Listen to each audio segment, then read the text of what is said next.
जवन हमसे कैलस रंगदारी दिही सीना में 6 गोली मारी। जवन हमसे कैलस रंगदारी दिही सीना में 6 गोली मारी।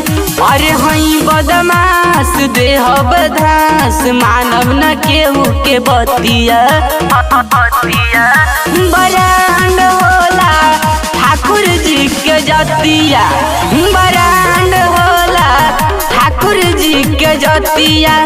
बरांड होला ठाकुर जी के जतिया। बरांड होला ठाकुर जी के जतिया।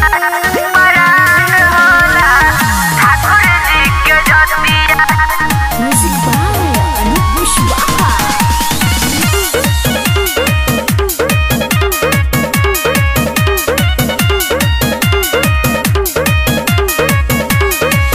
हम धमकी न सहिला शमशान से रहिला।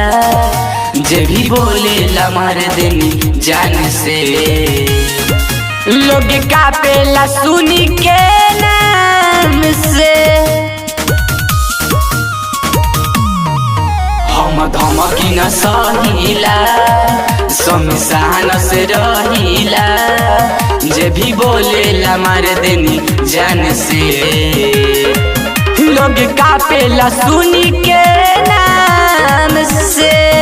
अरे पूरा इलाका में गली है पाता गोली चलेला दिन रतिया।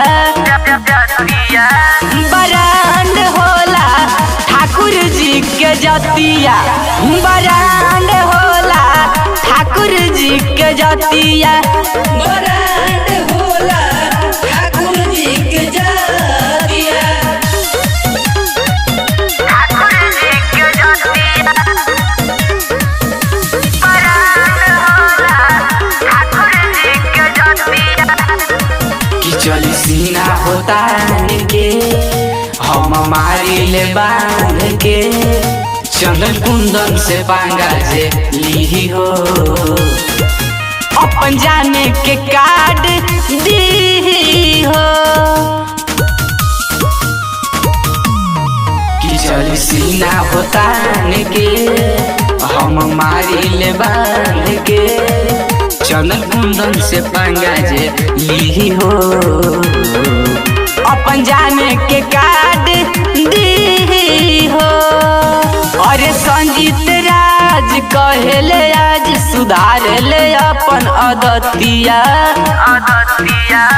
बरांड होला ठाकुर जी के जतिया। बरांड होला ठाकुर जी के जतिया। बरांड होला ठाकुर जी के जतिया। Recording by Nitya films.